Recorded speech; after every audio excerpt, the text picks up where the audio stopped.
Oke, selamat pagi. Selamat datang lagi di channel saya dan di kelas hari ini adalah kelas Ikatan Kimia. Di pagi hari ini kita akan melanjutkan dari kemarin kita sudah belajar tentang klasik, kegagalan mekanika klasik, dan sekarang kita masuk ke mekanika kuantum. Nah, di dalam mekanika kuantum saya lebih ke sistem kuantum ya. Di dalam kuantum itu sistemnya itu dibangun dengan suatu fungsi gelombang. Jadi sistem apa saja itu dibangun oleh fungsi gelombang. Biasanya dinyatakan fungsi gelombangnya itu dalam simbol psi ya. Ya. Oke.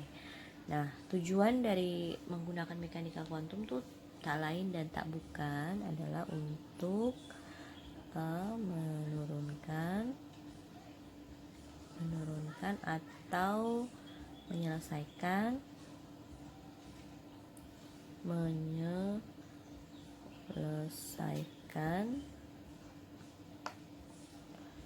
persamaan Schrödinger untuk sistem tersebut. Jadi mekanika kuantum itu dia sistemnya dibangun dengan suatu fungsi gelombang.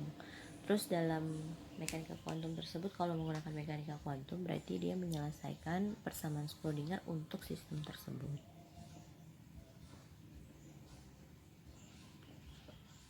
Oke. Jadi karena dia dibangun oleh fungsi gelombang, dia digunakan untuk menyelesaikan persamaan Schrödinger, berarti sistemnya itu didefinisikan sistemnya lagi. Jadi dia menggunakan persamaan dia menggunakan persamaan Schrödinger. Ya, persamaan Schrödinger. Nah, persamaan Schrödinger tuh ada dua umum ya, bentuk umumnya itu yang bebas waktu dan tergantung waktu.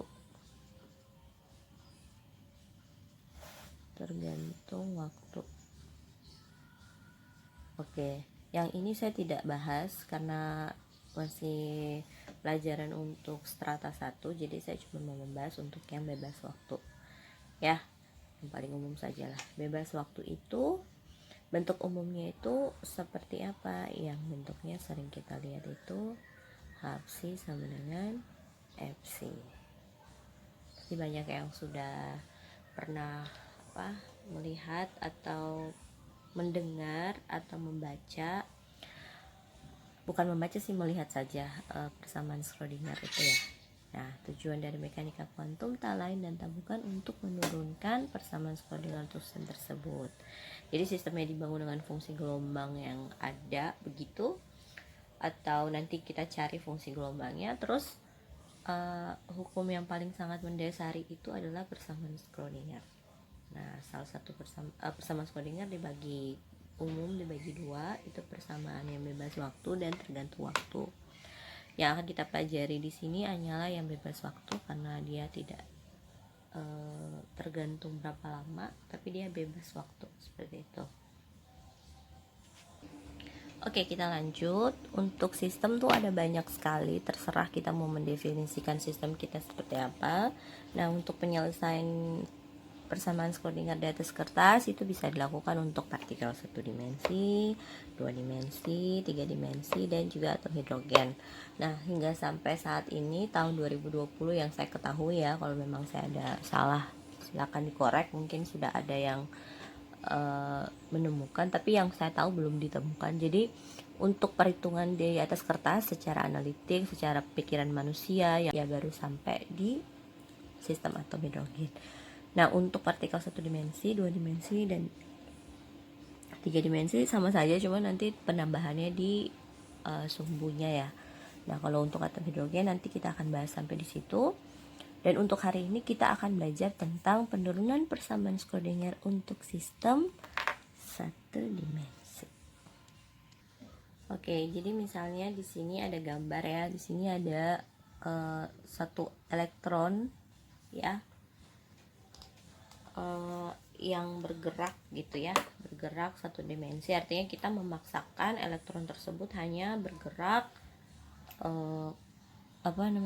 dari satu sumbu lah. Saya sumbunya sumbu X saja, berarti dia cuman bergerak maju mundur saja, seperti itu ya. Satu sistem gitu, kita masukkan satu elektron. Sebentar, ini elektronnya dari luar, terus saya pengen masukkan ke dalam gitu ya maksudnya. Dan kita paksakan untuk keadaan ketika dia masuk itu dia hanya bergerak maju mundur ya, seperti itu ya.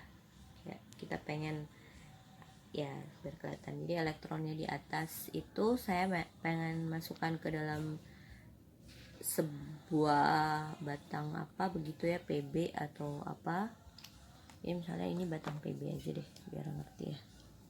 Oke, PB. Nah, kita pengen maksa dia maju mundur, kira-kira bisa tidak ya? Kalau bisa itu kenapa gitu ya, kalau tidak bisa berarti kenapa gitu ya.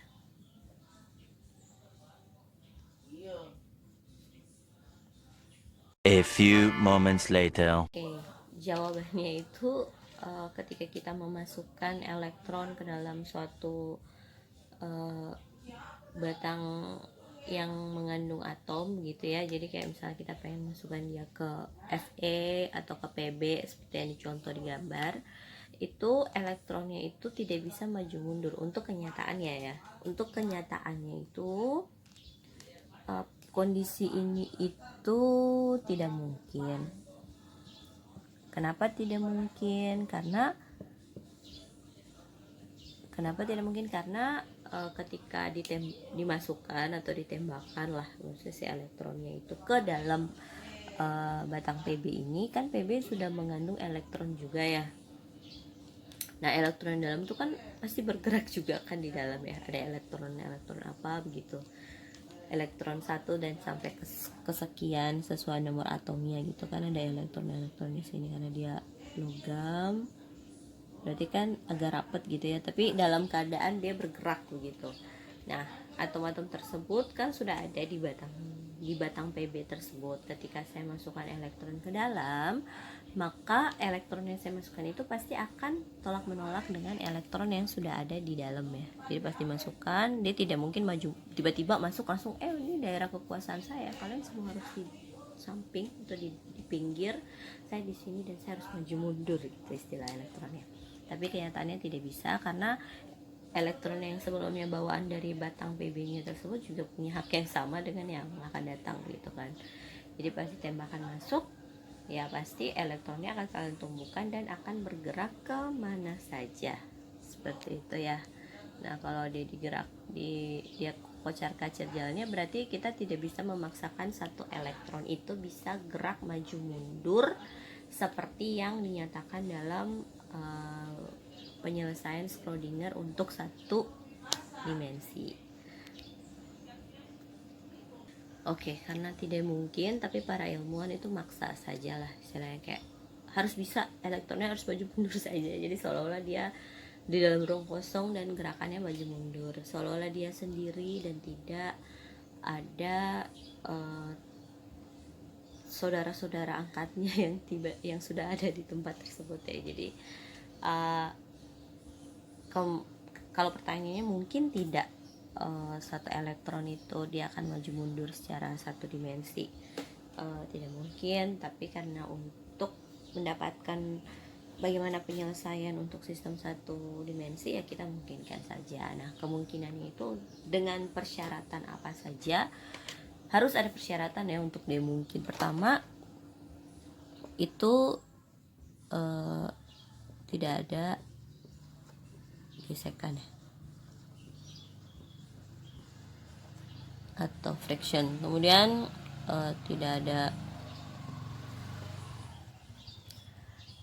gaya yang mengenai dia gitu, artinya tidak ada percepatan percepatan dalam bentuk apa saja ya. Jadi kayak misalnya yang si orang ini buatnya di bumi, berarti tidak ada gaya gravitasi. Gravitasi tidak ada gitu ya. Kemudian yang ketiga dia elastis sempurna.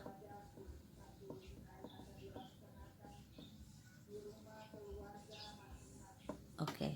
Nah, sebelum masuk ke penurunan tuh sistemnya harus dimengerti dulu. Sistemnya itu tidak ada gesekan, no friction, tidak ada gaya percepatan, mohon maaf percepatan, dan juga saya taruh di sini gaya. Jadi tidak ada gaya apapun yang ada di situ, tidak ada percepatan.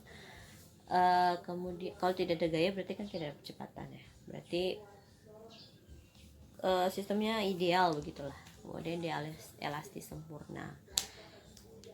Kalau memenuhi ketiga itu berarti kita sudah bisa lanjut ke penurunan persamaan Schrödinger untuk sistem 1 elektron. Oke, kita di samping saja dulu.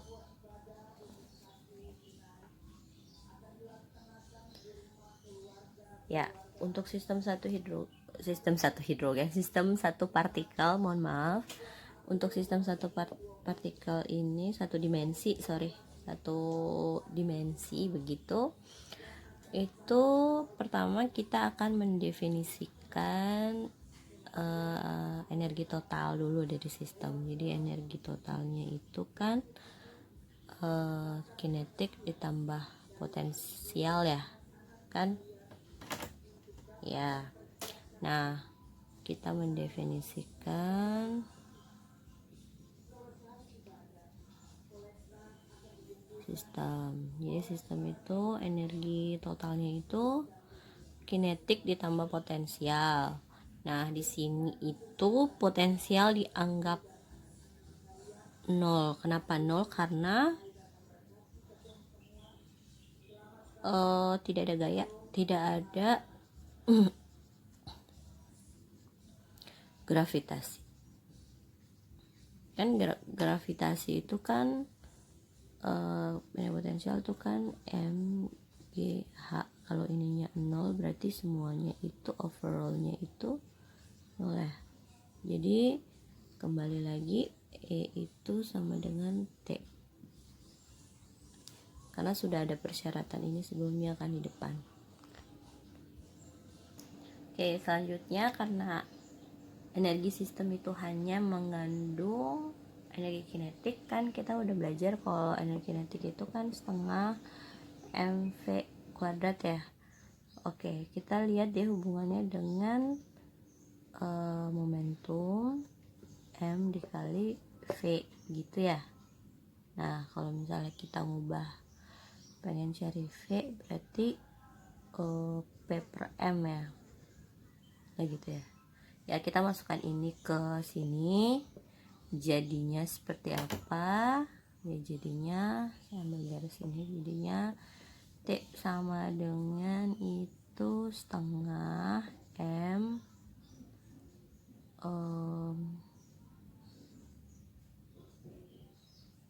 P per M ya, dikuadratkan gitu kan. Jadi T sama dengan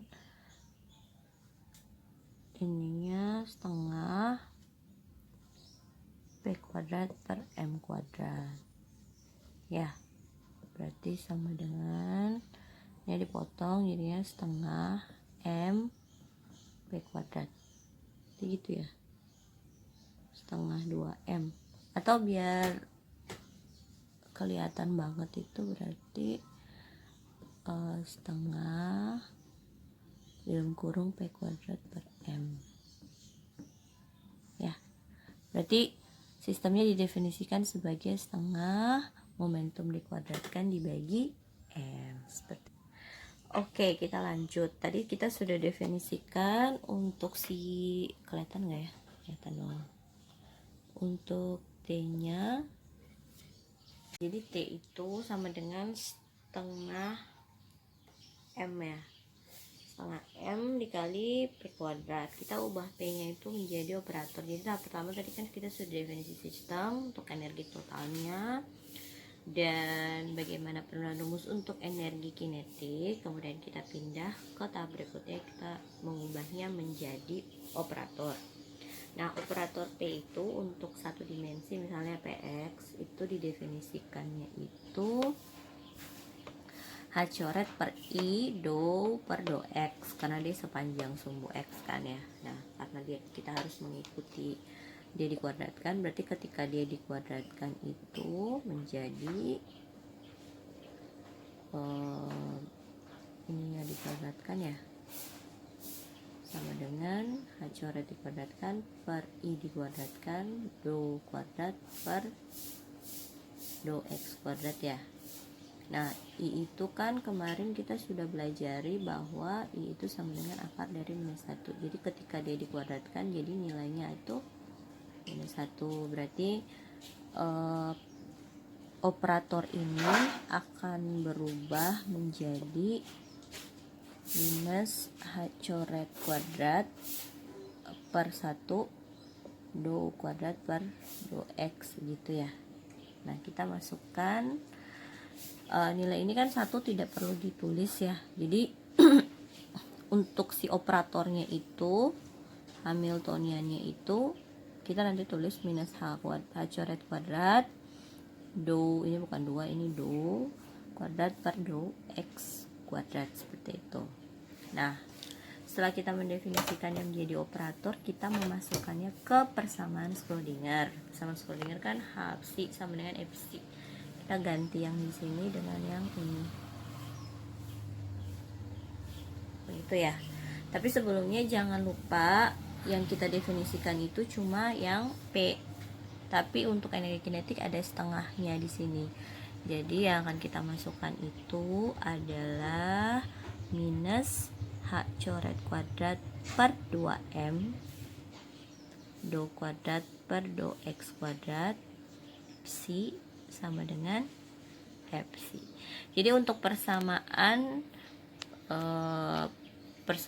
Schrödinger untuk satu dimensi adalah yang seperti ini.